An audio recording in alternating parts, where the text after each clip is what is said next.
जिसने भी south Korean film या ड्रामा देखा है वो उनका फैन जरूर बन जाता है, खासकर उनके क्राइम थ्रिलर मूवीज की।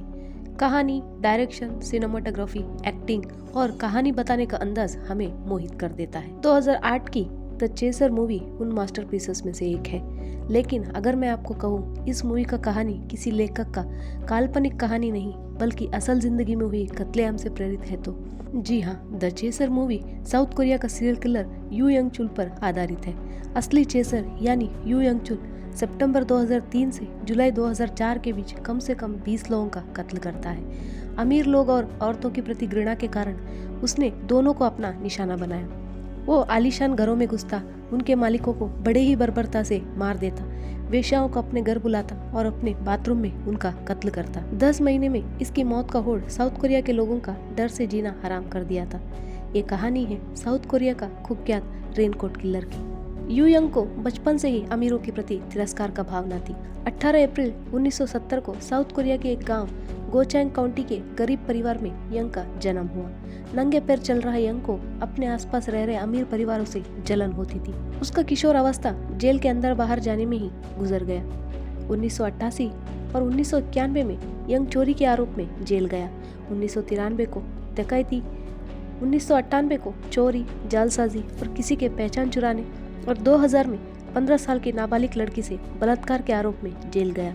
सलाखों के पीछे अमीरों के प्रति नफरत खतरनाक मोड़ लेने लगता है। यू यंग कोरिया के सीरियल किलर जेंग दू यंग, जिसने अमीरों को अपना शिकार बनाकर हत्याएं की थी, उसका कुछ आर्टिकल पढ़ता है और ये यंग का इरादा और भी मजबूत कर देता है। 1991 को यंग ने अपनी प्रेमिका से शादी कर लिया था और उनका एक बेटा भी था। 2000 में जब नाबालिग से बलात्कार के लिए यंग गिरफ्तार होता है तो उसकी पत्नी उसे तलाक दे देती है। इसके बाद यंग को औरतों के प्रति घृणा शुरू हो जाती है। सितंबर 2003 में जेल से रिहा होकर बाहर आया यंग ने अपने पहले कत्ल का योजना बनाना शुरू कर देता है। उसने एक हथौड़ा खरीदा और कुत्तों को मारकर हत्याओं का अभ्यास करने लगा। रिहा होने के सिर्फ 13 दिन बाद यानी 24 सितंबर 2003 को उसने राजधानी सोल की अमीरों के इलाके में अपना पहला शिकार उपमंग यूनिवर्सिटी प्रोफेसर 72 साल के ली दोक्सू और उनकी पत्नी को उनका 2 मंजिला घर में हथौड़ों से वार करके मार डालता है। उसके बाद यंग रुकने वाला नहीं था। 16 अक्टूबर को एक अरबपति की पत्नी की उन्हीं की घर के बाथरूम में हथौड़े से मारकर जान ले लेता है। 18 नवंबर को किम जोंग सूक अपने आलीशान घर के मास्टर बेडरूम में सो रहे थे। उनको भी यंग मौत के घाट उतार देता है। उनकी घर की नौकरानी घर के छोटे बच्चे के साथ यंग को मिलती है। यंग बच्चे को छीनकर नौकरानी को भी मार देता है। हर कत्ल की तरह इसे भी डकैती के लिए किया गया कत्ल के रूप में पेश करने के प्रयास में सेफ खोलते समय यंग का हाथ कट जाता है। डीएनए सबूत मिलने के डर से यंग पूरे घर को आग लगा देता है। 11 दिसंबर 2003 को यू यंग एक वेश्या के साथ अपना रिश्ता शुरू कर देता है, लेकिन यू के क्रिमिनल रिकॉर्ड्स के बारे में जानने के बाद वो उसे छोड़ देती है। ये घटना उसकी औरतों के प्रति घृणा की आग को पेट्रोल छिड़क देती है। उसने वेश्या घरों में फोन करके लड़कियों को अपने घर बुलाने लगता है। जब लड़कियां घर आती तो उनके साथ पहले शारीरिक संबंध बनाकर फिर उनको हथौड़े से वार करके मार देता था। फिर उनके शरीर को अपने बाथरूम में टुकड़े करके नजदीकी पहाड़ों में दफना देता था। ऐसे ही उसने 9 लड़कियों के साथ किया।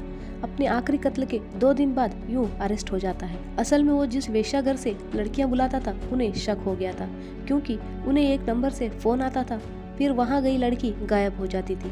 वो पुलिस को सूचना देते हैं। इस तरह यू का खूनी खेल पर पर्दा गिरता है। यू 26 कत्लों को कबूलता है। 6 सितंबर 2004 को जब यू को कोर्ट लाया गया तब यू ने पीड़ितों के परिवार से माफी मांगी, लेकिन उसने कहा, मुझे अपने कत्ल के होड़ को रोकने का कोई इरादा था ही नहीं। जुलाई 19, 2004 को जब यू पुलिस को अपना शिकार लड़कियों को दफनाई हुई जगह पर लेके गया तब उसने पीले रंग का रेनकोट और बेसबॉल कैप पहनी थी। इसी वजह से मीडिया ने उसे रेनकोट किलर बुलाना शुरू कर दिया। अपने बयान में यू यंग ने कहा, इन हत्याओं के होड़ में सबसे डरावना समय भी आया था, लेकिन वो मेरे शिकार के छोटे छोटे टुकड़े करते हुए नहीं या उनका कटा हुआ सर गिरते हुए भी नहीं। जब मैं एक शिकार का टुकड़े कर रहा था तब मुझे मेरे बेटे का फोन आया और उसने पूछा, पापा आपका सर्दी ठीक हुआ कि नहीं। तब मैं हिल गया था, लेकिन ये तो शुरुआत था। अगर मैं नहीं पकड़ा जाता तो कभी नहीं रुकता। दिसंबर 2004 को यू यंग चुल को 20 कत्ल के लिए दोषी पाया गया और उसे मौत का सजा सुनाया गया, लेकिन साउथ कोरिया में मौत की सजा नहीं दी जाती। इस वजह से यू को सोल की डिटेंशन सेंटर में रखा गया है।